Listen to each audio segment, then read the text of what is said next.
It hasn't even been a week since the horrific massacre at the satirical magazine Charlie Hebdo, and people have wasted no time to proudly proclaim their bloodlust and bigotry, with every channel in the corporate media featuring resident experts on the Islamic faith.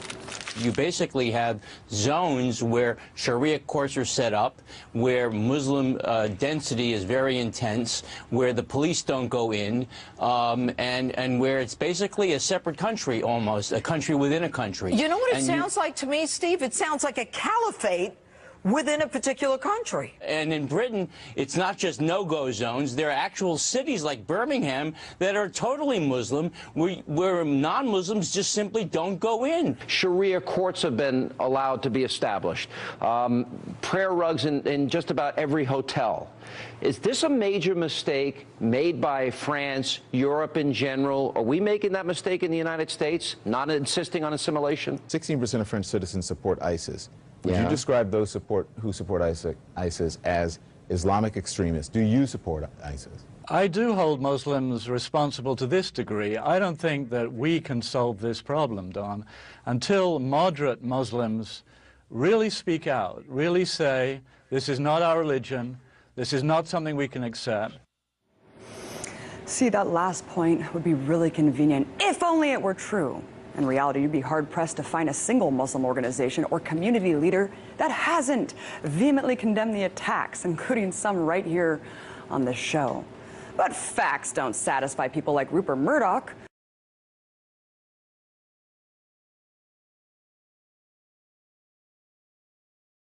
who's hell-bent on insisting that all Muslims are responsible for the actions of a few crazy people who associate themselves with the religion. Not only does this warped mentality scapegoat 1.6 billion people on Earth, but it also washes away the fact that Muslims were victims of the attack as well. And not just victims, heroes. Like Lassana Bathily, an immigrant from Mali who shepherded customers into the freezer to hide while working at the deli under siege. Or Ahmed Merabet, the cop who died confronting the gunmen as they wreaked havoc on Charlie Hebdo's headquarters. There's also little mention of the 33 threats and 21 attacks on Muslim institutions in France in the wake of the massacre, from shooting at Islamic buildings to throwing grenades at mosques. So while pundits like to blame Islam for not understanding the right to free speech, remember that Ahmed worked to defend the magazine's right to mock his religion every day, and in fact died doing just that. But moderates aren't the only Muslims who have condemned the attack. So-called radical Hezbollah leader Hassan Nasrallah publicly declared that extremists hurt Islam more than cartoons. See, insisting on collectively punishing 1/5 of the world's population invokes an arrogant colonial attitude that only seems to be leveled in the wake of Islamic terrorism, when the truth is that no Muslim should have to condemn an attack that has nothing to do with them. If a person's psychotic enough to go and kill people, they'll find reason. And amidst the nonstop media coverage of Islam's inability to laugh at itself, there's been little mention of the fact that countries across Europe already place restrictions on freedom of speech. In France, those limitations have disproportionately targeted Muslims, whether it's banning the niqab headscarf in public or certain pro-Palestinian demonstrations, or denying the Holocaust. Yes, in many EU countries, legislation exists that criminalizes Holocaust denialism and anti-Semitism, a slippery slope that some say could include criticism of Israel, which is why the greatest irony of all is that Charlie Hebdo itself fired a columnist in 2009 for publishing an anti-Semitic cartoon. But hey, they laugh at everyone, right? Look, no matter how reprehensible certain language may be, if you're defending free speech on one end, it better be applied across the board.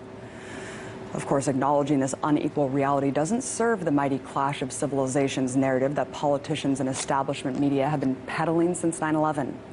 The notion that violent tension between Islam and the West is inevitable. Born-again Christian George W. Bush himself said he was on a mission from God when he launched the invasions of Afghanistan and Iraq, invoking religion many times before enacting murderous policies.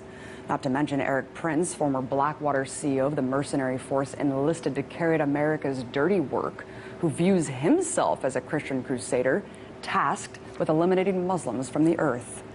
Interestingly, I don't remember the outcry about Christian fanaticism causing the deaths of over 1 million Iraqis. Aside from its pure insanity, this type of crusader language only exacerbates the jihadists' belief that they're indeed fighting a holy war with the West, thus justifying their martyrdom. Overall, this attack is not about Islam. It's not about childlike concepts of good and evil. It's about a system that breeds inequality and oppression, the outcomes of which are exploited, the causes complex. It's not a fight between Islam and the West. It's a fight between the most extreme and militarized ideologues on all sides. And too often, innocent people are the collateral damage.